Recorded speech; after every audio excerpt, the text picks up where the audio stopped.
Dando continuidade, então, ao nosso estudo de eletromagnetismo. Muito bem.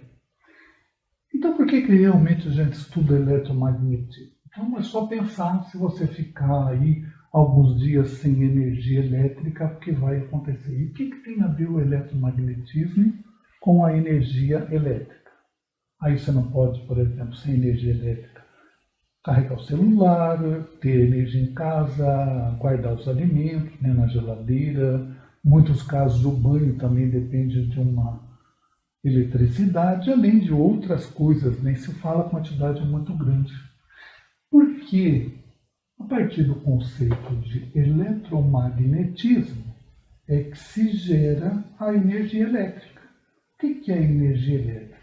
É um sistema, vamos fazer aqui, estamos vendo um sistema de um gerador de energia. Nós vimos lá geradores na parte de eletrodinâmica. Então, muito bem, o que é um gerador de energia? Como é que ele gera energia? Pode ser um gerador químico, uma bateria, uma pilha, né? E pode ser um gerador mecânico. O que é um gerador mecânico? Ele funciona através de mecânica, de movimento cinético. Então, eu preciso de algum sistema que vai mover. Então, vamos fazer grosseiramente. Vou fazer um gerador, você está olhando aqui, uma máquina, alguma coisa assim, que é o gerador. Então, vamos ver. De frente, vou virar essa peça de lado, ele seria algo assim, com um eixo. E um sistema que gira. Então, dentro ele tem um sistema magnético, que seria assim, aqui dentro. E quando ele faz este movimento, então vai invertendo. Lembra que nós vimos lá dos nossos ímãs naturais? Nós temos lá norte e sul.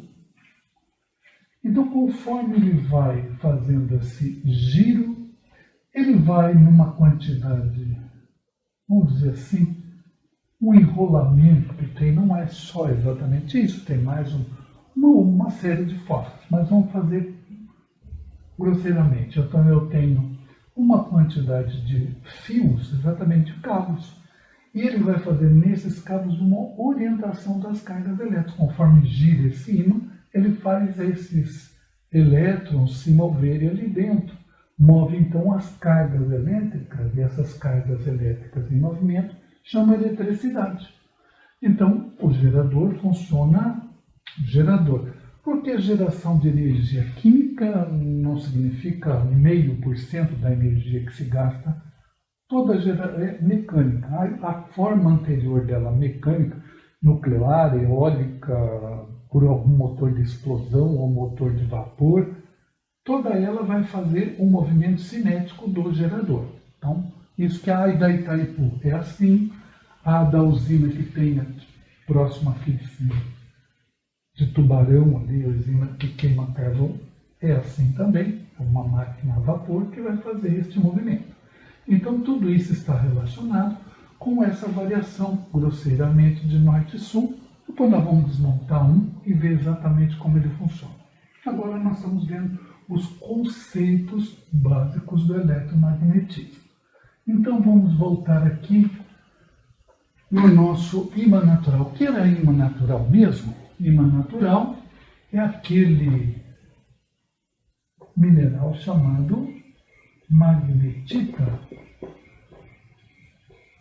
isto mesmo, que foi descoberto em uma região, as primeiras vezes, chamada magnésia. Por isso, magnetita. Há relatos de alguma coisa no mundo grego e há relatos também no mundo chinês. Então, aí, exatamente, prever as datas, não temos muita certeza. Então, a partir do momento que se dominou esses conceitos dessas magnetitas, que criou-se energia elétrica, o salto que a humanidade deu foi muito grande. Muito bem. Então, a magnetita é o ímã natural. O ímã natural tem dois polos, o norte e o sul. E daí tem o princípio de inseparabilidade dos polos, que você pode cortar no meio, que vai imediatamente surgir o norte e o sul nas peças cortadas. Muito bem. E daí nós vamos ter uma orientação. Como uma orientação? Se eu tenho um ímã aqui, norte e sul, então ele tem umas chamadas linhas de força, que seria a orientação do campo magnético. O que é campo magnético? O que é campo? Nós vimos lá campo elétrico e campo gravitacional.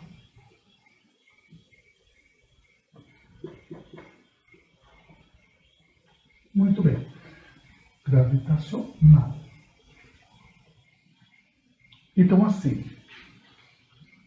o campo elétrico, representado pela letra E, vetorial. Eu tenho uma carga elétrica e próximo a essa carga elétrica, nessa região, se eu colocar uma outra carga, seja do mesmo sinal positivo ou negativo, ela vai fazer uma interação com esta carga aqui.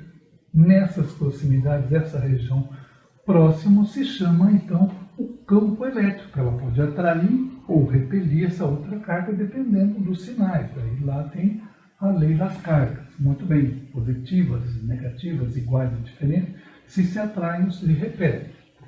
Se eu tenho um planeta que tem uma gravidade, qualquer corpo próximo a ele vai existir uma interação. Essa interação gravitacional é sempre de atração, né?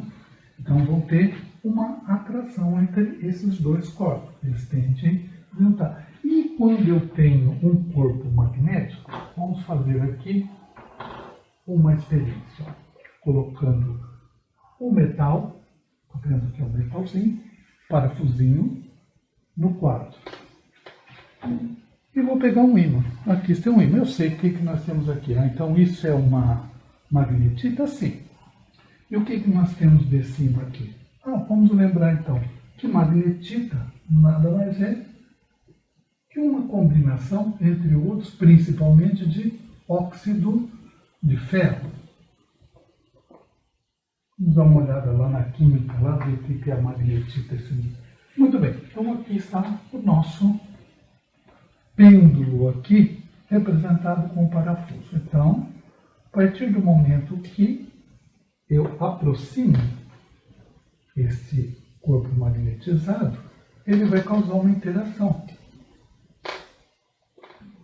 Ele vai causar uma perturbação desse elemento.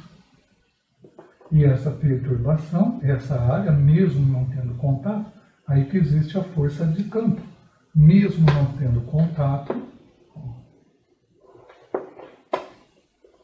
mesmo não fazendo contato, eu consigo uma interação.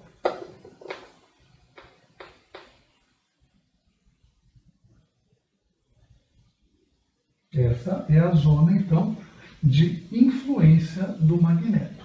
Então, está o sistema magnetizado. Eu tenho esse campo chamado campo magnético, que então é exercido por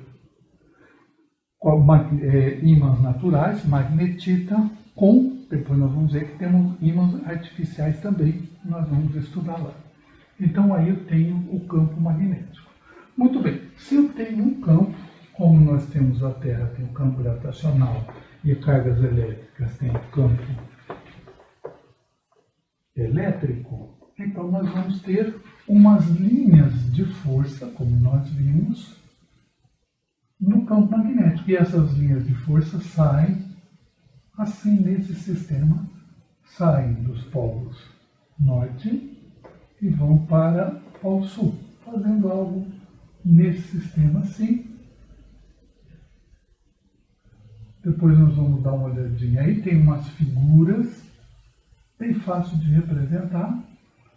Então, aqui sai do norte e chega no sul. Então, são as linhas de força chamadas linhas do campo magnético. Funcionam desta maneira. Muito bem, são representados esses campos magnéticos, é representado pela letra B. Por que o B? Primeiro de estudar, colocaram lá a letra B. Não podia ser C ou E, já tem E, já tem C para outras coisas, foi usada a letra B. Então vamos usar. Depois, como formos calcular os valores, a variável B vai ser, nas fórmulas, vai ser a intensidade do campo magnético, que nós vamos ver lá oportunamente a sua unidade. Muito bem, agora vamos fazer aqui. Se eu colocar uma bússola próxima aqui, então vamos pegar uma bússola e colocar uma bússola que normalmente aponta para o norte. Quando eu coloco próxima de um ímã, o que vai acontecer? Ela vai sofrer uma perturbação magnética. Por quê? O funcionamento de uma bússola funciona através de campo magnético. Muito bem, que campo magnético? Campo magnético da Terra. Então aí tem, vamos ver aqui então, o que acontece com a nossa Terra. Nós temos uma casca que assim, que existe terra, água, tudo, e temos o interior que é um magma. O que é magma? É rocha e metais derretidos aqui dentro.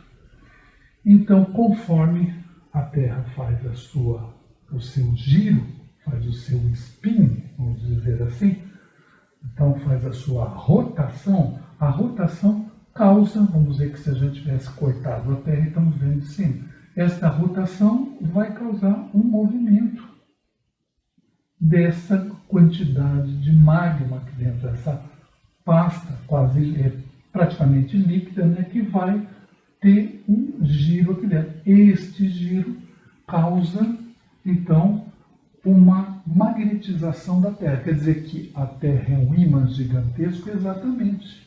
Por isso, lá a gente usa nos mapas assim, norte e sul. Muito bem.